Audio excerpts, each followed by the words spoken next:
Hi my families, நம்ம channel இப்போ தான் புதுசாக பாருங்கள், மறக்காம சேனல் லைக் பண்ணி சப்ஸ்கிரைப் பண்ணிவிடுங்க. அப்படியே மறக்காம உங்கள் ஃப்ரெண்ட்ஸுக்காக ஷேர் பண்ணிவிட்டு. அன்றைக்கி ஒரு நாள் பார்த்தீங்கன்னா ஒரு கிராமத்து ஸ்டைலில் ஒரு பாட்டி மீன் குழம்பு வச்சாங்க. அவங்க கொடுத்த அந்த ருசி இன்னமும் நாக்கிலே ஒட்டி இருந்துச்சு. அதே மாதிரி நம்மளும் செய்வோமேனு வீட்டில் செஞ்சேன். இன்றைக்கி ஆனால் நம்ம செய்ய போகிறது பெரிய வெங்காயத்தில். ஏன்னா அவங்கள்ட்ட கேட்டேன், சின்ன வெங்காயம் தானம்மா எல்லாம் போடுவாங்கன்னு. அந்த அம்மா சொன்னாங்க, நம்ம எதில் செய்யணுன்றது முக்கியம் இல்லைம்மா, நம்ம செய்கிற பக்குவத்தில் தான் எல்லாம் இருக்குது அப்படின்னாங்க.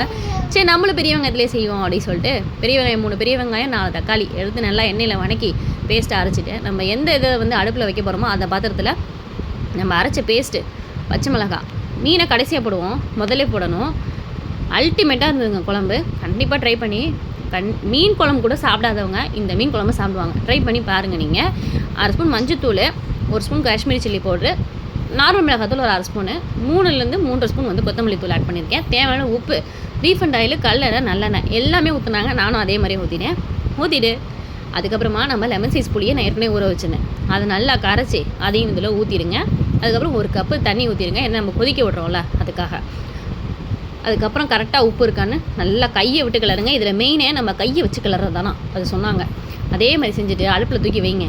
கரெக்டாக 20 நிமிஷம் மூடி போட்டு அப்படியே விட்டுணுமா.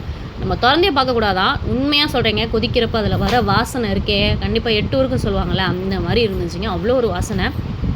நல்லா பார்த்தீங்கன்னா 20 நிமிஷம் கழிச்சு பார்த்து தளன்னு கொதிஞ்சுது. அதுக்கப்புறம் எண்ணெய் ஊற்றி திருப்பி வெந்தயம், பெரிய வெங்காயம், கருவேப்பிலை எல்லாத்தையும் போட்டு தாளிச்சிட்டு நம்ம அதையும் ஊற்றிட்டு, அவங்கன்னா கொத்தமல்லி தழை தூவலை எனக்கு ரொம்ப பிடிக்கும், அதனால் கொத்தமல்லி தழை தூவிட்டு சுட சாப்பாட்டில் அப்படி போட்டு சாப்பிட்றப்ப அப்படி ஒரு ருசிங்க. கண்டிப்பாக ட்ரை பண்ணி பார்த்துட்டு எப்படி இருக்குன்னு கமெண்ட் செக்ஷனில் கமெண்ட் பண்ணிங்க. மறக்காமல் வீடியோ பிடிச்சிருந்தா லைக் பண்ணி ஷேர் பண்ணி சப்ஸ்கிரைப் பண்ணிவிடுங்க. தேங்க்ஸ் ஃபார் வாட்சிங்.